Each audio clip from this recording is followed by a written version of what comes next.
आज हम ज़िक्र करेंगे नॉकटर्नल एन्यूरेसिस।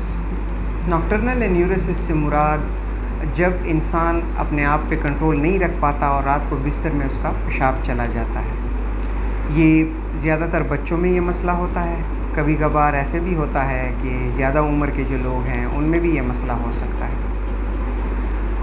5 साल की उम्र तक जो बच्चे होते हैं उनमें ये मसला आम तस्वुर किया जाता है, यानी इसको बीमारी नहीं समझा जाता 3 से लेकर 5 साल की उम्र तक। लेकिन अगर उम्र 5 से बढ़ जाती है और बच्चे को फिर भी ये मसला है, फिर हम इसको बीमारी के ज़ुमरे में डालते हैं। इसकी 2 अक़साम हैं। पहली किस्म प्राइमरी एन्यूरेसिस, यानी एक बच्चे को बचपन से ये मसला है और वो कभी भी ठीक नहीं हुआ और हमेशा से उसको ये मसला रहा है।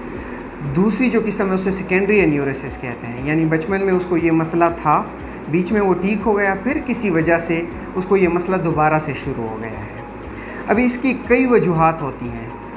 अमूमन जो ख़राबी होती है, दिमाग का मसला हो सकता है, गुर्दे का मसला हो सकता है या मसाने का मसला हो सकता है।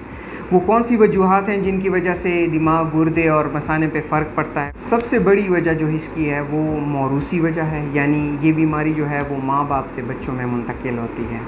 तहकीक से ये साबित हुआ है कि 40% तक जो बच्चे होते हैं उनको ये बीमारी माँ बाप की तरफ से ही मुंतकिल होती है। इसके अलावा कुछ और वजूहात हैं, मिसाल के तौर पे गुर्दे की कमज़ोरी, मसाने की कमज़ोरी, मसाने में जो है वो पेशाब की मिक़दार वो कम आता है, मसाना उसका छोटा है। इसके अलावा जो है कब्ज़ एक ऐसा मसला है कि जिन बच्चों को कब्ज़ ज़्यादा हो तो उसकी वजह से भी रात को पेशाब निकलने में वो बच्चे को समझ नहीं आती और उसका पेशाब निकल जाता है, छोटा पेशाब। इसके अलावा जो है नफ़सियाती कुछ वजूहात हैं। नफ़सियाती वजूहात में मिसाल के तौर पे बच्चे को कोई परेशानी हो, उसको कोई तंग कर रहा हो और उसको कोई बुली कर रहा हो, स्कूल में कोई मसला हो या आस पड़ोस में कोई उसको परेशान कर रहा हो, उसको किसी चीज़ से खौफ हो।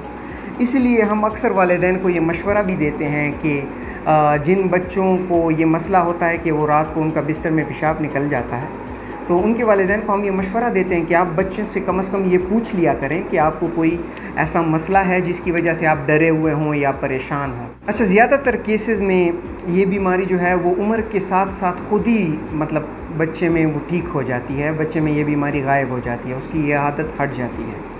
कुछ केसेस में वो उम्र के साथ साथ उसकी ये बीमारी ख़त्म नहीं होती, तो इसलिए उसका इलाज करना पड़ता है। इलाज इसका बिल्कुल मुमकिन है, लेकिन कभी कभार ऐसा होता है कि इलाज एक लंबे अरसे तक देना पड़ता है। कुछ बच्चे इलाज के साथ बहुत जल्दी ठीक हो जाते हैं, महीने के अंदर अंदर उनमें फ़र्क आ जाता है, और कुछ बच्चे जो होते हैं वो इलाज के साथ अगर वो इलाज जारी भी रखें फिर भी उनको काफ़ी देर लग जाती है ये बीमारी में ठीक होने में। जिन बच्चों को ये बीमारी है उनके वालिदैन को अब मैं कुछ मशवरे दूँगा। उन वालिदैन के लिए सबसे पहले ज़रूरी बात ये है कि वो कोशिश करें कि बच्चों को ऐसी मशरूबात ना दें जिनमें कैफ़ीन हो।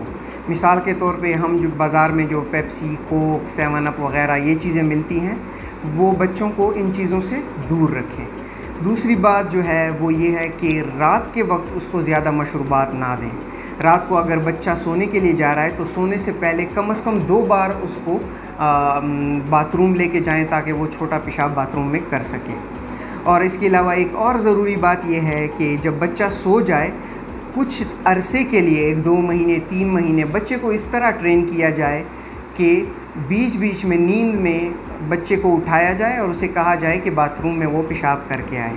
इसका फ़ायदा ये होता है कि बच्चा जो है वो जब उसके रात को बेड में पेशाब करने का टाइम हो जाता है, जिस टाइम वो बेड में पेशाब उसका चला जाता है, निकल जाता है, तो उस वक्त बच्चे को अगर वो वक्त मालूम किया जाए और उस वक्त बच्चे को उठाया जाए, तो जब भी उस बच्चे को वो जब पेशाब का वक्त होगा तो बच्चा ख़ुद ब खुद उठेगा और जाके वाशरूम तक जाएगा। सबसे आखिरी और ज़रूरी पॉइंट ये कि चूँकि अक्सर बच्चों को इसकी वजह से काफ़ी उनकी इज़्ज़त नफ्स जो होती है उस पर काफ़ी असर पड़ता है, उनको काफ़ी शर्मिंदगी का सामना करना पड़ता है। तो इसलिए अगर आप कहीं बतौर फैमिली आप कहीं बाहर जा रहे हैं और अपने बच्चे को साथ लेके जा रहे हैं, तो ये ज़रूर कंफर्म कर लें कि आप अपने साथ एक पैम्पर या कुछ ऐसी चीज़ ले जाएं जिसकी वजह से बच्चा सेफ़ हो